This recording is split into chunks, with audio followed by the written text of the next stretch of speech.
Good evening. My name is Kalle Toivio. I'm here at this beautiful church in Mörrum, Sweden, the Mörrum Swedish church. And I'm here with a very special person, Mr. Marco Bonacci, who is the director of music and organist here. And I would like to now ask him about this marvelous instrument here behind me, this marvelous organ, something about the origins of the instrument, how did it come about, and what was the process like, and then tell something about the organ builder and the organ itself.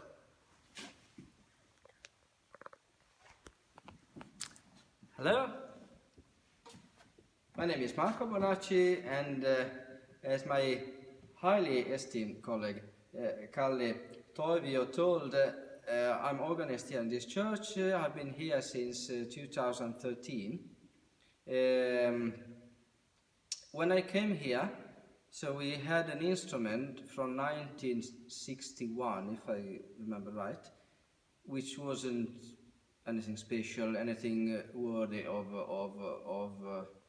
any kind of reparation or restoration. It was actually physically falling apart. And when I started playing on it, so I was more and more desperate because I didn't know what to do with that. So I started here, it was Monday, the 7th of January 2013, and on Friday, so I had been trying to play on the old organ here, and I was giving up. I said, no, I can't do anything like this. I went to the parish hall, and I met the parish priest of the church, who was going home, actually. It was 4 in the afternoon. And he asked me, well, now you have been here for a week, for a full work week, now from Monday to Friday. So what do you like, the parish? How's it like to be here? And I just heard myself saying these very words. Yes, everything is fine, but we need a new organ. And a few seconds earlier, I would have never imagined myself telling something like that to anybody. Never, ever in my life. And I was expecting his reaction, like, okay, do you still have your job application somewhere so that you can move on and go somewhere else? Instead, after a couple of seconds of silence, so he looked at me and he asked me, do you mean it? And I was, yes, I mean it. Okay, well, just prepare a written relation to the council of the parish, and then we'll see what we can do. And that's how it started. That was the easiest part of the process. Everything after that was much more complicated. And it got, the more complicated, the more we went on with it, the more complicated it got, actually. But now we are here, and November, the 19th of November 2016, we actually inaugurated the organ. The organ is built by a northern by an organ building company from northern Italy, who is specialized in historical instruments, both restoration and rebuilding from scratch, of historically inspired instruments, and among them especially Silbermanns. And nowadays even s.n.c, they have been doing a couple of s.n.c, but this style is actually their main style. So I knew them. I didn't know them personally, but I knew their organs, and I knew they were good, and they were lasting instruments, and they were good quality, both as instruments and musically, very refined musical taste. And so we contacted them, and I just picked up the telephone, and they answered, and they said, hello, this is Marco Bonacci from Sweden, we need an organ. Do you have an organ? And they just replied like, okay, very well. And here we are now. The organ is not a copy, it's not any copy of any existing instrument, because we couldn't afford to make the copy of the church around the organ. As you know, the best organs are like clothes. They have to be made to measure, so they can't be standard instruments. They're not standard products. They're made to measure, and so every historical instrument is made to measure for that specific church it is meant to be in. So we thought, okay, Gottfried Silbermann built about 50 instruments, of which around 40 are preserved in Germany, all in Sachsen. So this is number 51. That means, had Gottfried Silbermann come here to Mörrum, so what would he have done here? One very big consequence of this is the shape of the organ case, which is not like the usual Silbermann ones, going upwards, because we didn't have the place here in the church. But we thought that maybe Gottfried Silbermann himself wouldn't have made any hole in the roof, then he would have built in the width of the organ on the balcony. And we found actually an organ by Zacharias Hildebrand, who was a pupil of Silbermann, in Lengefeld, who had exactly the same shape of our. The balcony was exactly the same shape, and so the instrument has the shape of from Hildebrand. But otherwise, everything else is we wanted it to be as Gottfried Silbermann, as much Gottfried Silbermann as possible, and especially in Silbermann organs, the first Gottfried Silbermann, because Silbermann is usually divided into 3 periods. The first period is the one when he built French reeds on the Hauptwerk. The second period is the period when he built only German reeds, and the third period, the last period, when he didn't build any reeds at all for the manuals, because they were out of fashion, except in bigger organs, of course. But this special, or the disposition for this very special organ, is taken from the organ who was in the Sophienkirche in Dresden, built 1718.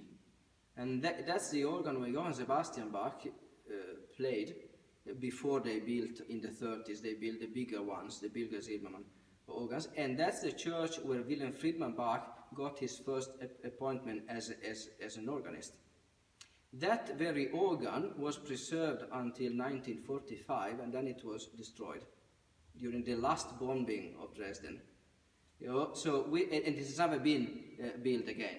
So we thought like a kind. It was interesting also in this kind, from this point of view, to build something, to rebuild something, even if it's not a copy of that one, because it doesn't exist. We cannot go and see how it was. But the disposition is taken from that organ, and the intonation, the concept of intonation, like first Silbermann period, is from the big Silbermann organ in Freiberg, in the Domkirche in Freiberg.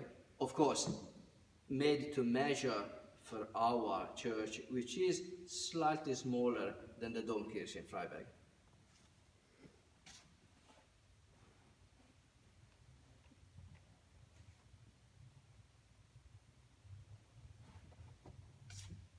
Would you like to show something of some stops or some special things in the organ?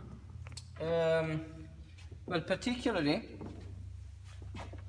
this is the typical Silbermann when we have the Hauptwerk, and with the Silbermann principal.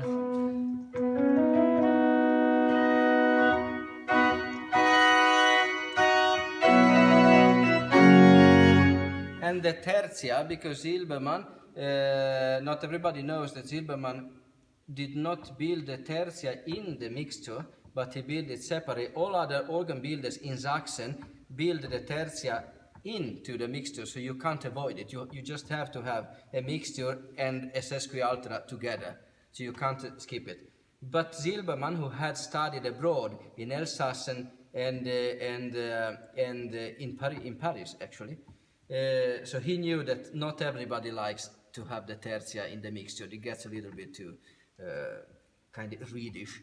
Yeah? And so he built it separate, so if you don't want it, you don't use it. If you want it, you use it.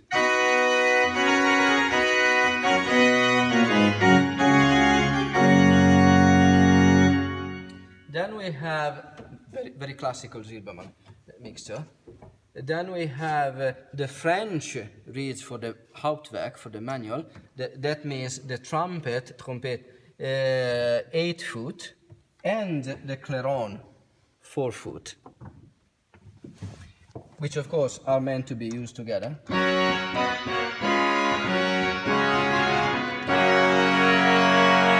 complete them with the cornet, which is only in the upper part, in the descant, and flutes in the French way, the French manner.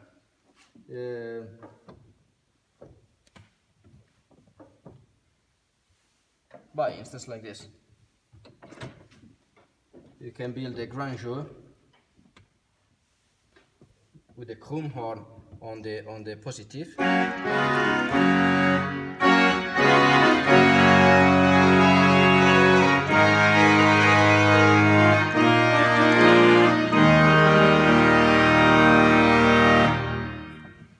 This is the French part of the organ.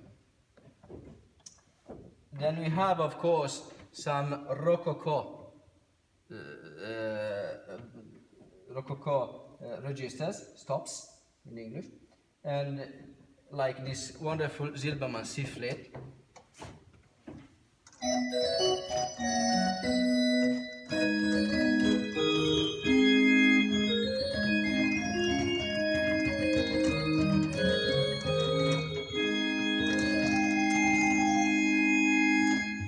And we have one very special stop, which Gottfried Silbermann himself did not build, but his nephew, the son of Andreas Silbermann, of the brother Andreas Silbermann, the son of Andreas Silbermann, built on special request of the organist in the Sophiankirche, which is the Italian Unda Maris, or Voce Umana.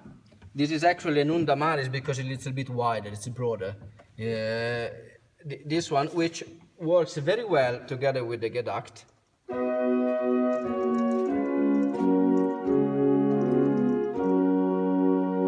Or maybe coupled to the Viola da Gamba of the Hautwerk.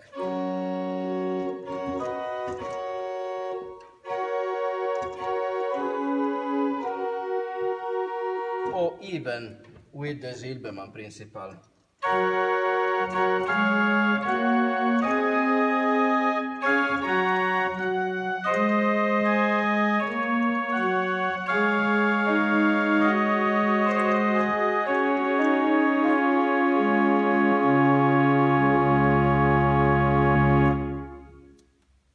So I would call this instrument a very nice and very well succeeded compromise, historically compromised instrument, because we didn't need actually to make many compromises, because Silbermann himself put together all these different, a little bit older mixtures, Italian mixtures, the tertia, which is from Saxon, the French reed, the Unda Maris, the rococo, the sifflet, and the flute. So it's a very eclectical instrument actually. I've been played from Buxtehude, which is much older than the period for this organ, and sometimes don't tell anybody, but I've been playing Saint-Guillemot on this one, and it worked quite well. So I'm quite happy about this instrument, and I personally think that it resulted in an instrument which is even better than what I could what I could expect from it. So we're very satisfied, and many people really enjoy. Even people who did not had any special interest in organ music or not in classical music whatsoever. So now they start coming to the concert because they like to listen to the organ, and when they hear it, when they see it, and when they hear it, they are kind of, oh, wonderful! Why haven't we heard something like that before? Yeah, but now they can. Now they have. And the organ builder the name is right here. The organ builder is right here. There is Carlo Dell'Orto and Massimo Lanzini, who are the main organ builders for this company, and together they have 4 other organ builders who work for them, and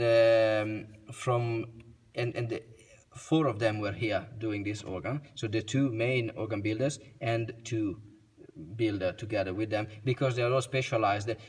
This organ is completely made by hand.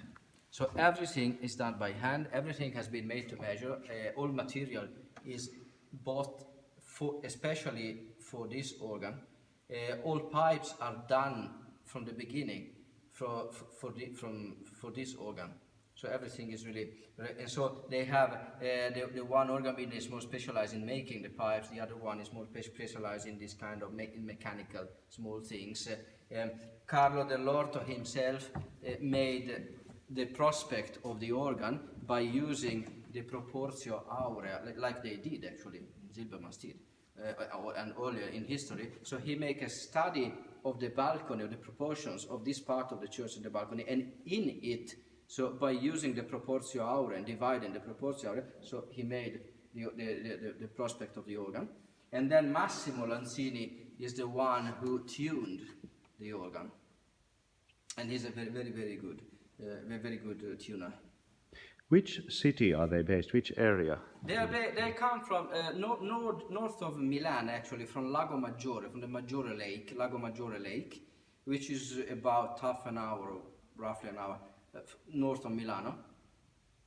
And you have an interesting story about your first encounter with this particular organ builder. Yeah, because I happened, as a schoolboy, so I happened to live about 60 kilometers from their town, which is Arona, actually Dormelletto, but the bigger town is Arona, on the lake. And I lived north of Lago Maggiore, in the Alps, actually, closer to the border with Switzerland. And so there was this professor, organ professor, which then was not a professor yet, but very well known, but not professor. Now he's professor in Berlin. But at that time he lived there, Paolo Crivellaro, and I was taking lessons from Paolo Crivellaro, private lessons, once a week, so by train. So I went to Arona. And this organ builder had built their opus 1, their first organ in that very church. And the opus number 2 was a small rehearsal organ in the house of this Professor Crivellaro. So I knew them by fame, actually. I had never bought them. I had never met them, and when I called them from here, 2013, when I called them, I still told them you, like in Italian, this in the kind of the third person. I wasn't you with them. So, but they told me today we can say you to each other. You don't need to. So it was very polite. So I had never dreamed, I could have never dream about one day being able to play on one of their organs, but especially an organ which I was, which I made a project for. So this is something which goes far beyond my best expectations. Well, congratulations, Mr. Bonacci, and now perhaps some words to our Italian friends in your native Italian. Per gli italiani in italiano, dunque quest'organo è un organo che è nato nel 2013, quando di colpo al parroco ho detto che abbiamo bisogno di un organo nuovo, e il parroco mi ha detto: ah, sei sicuro? E io ho detto di sì, e da lì è cominciato tutto. Questa è stata la parte più facile, poi tutto il resto è stato molto più difficile, ma il 19 novembre del 2016 abbiamo inaugurato l'organo. L'organo è al 99,9% secondo lo stile e la scuola del primo Gottfried Silbermann, cioè del Silbermann che ancora ha le ance francesi al manuale, al grandorgano, ed è costruito da una ditta organaria Dell'Orto Lanzini di Dormelletto sul Lago Maggiore. Loro sono venuti qui e con altri 2 operai, in tutto erano 4, e hanno costruito questo organo che secondo me è venuto ancora meglio delle mie migliori aspettative, e anche secondo il parere delle persone che lo suonano e che lo ascoltano. Quindi siamo molto contenti. Molto grazie. Grazie a te.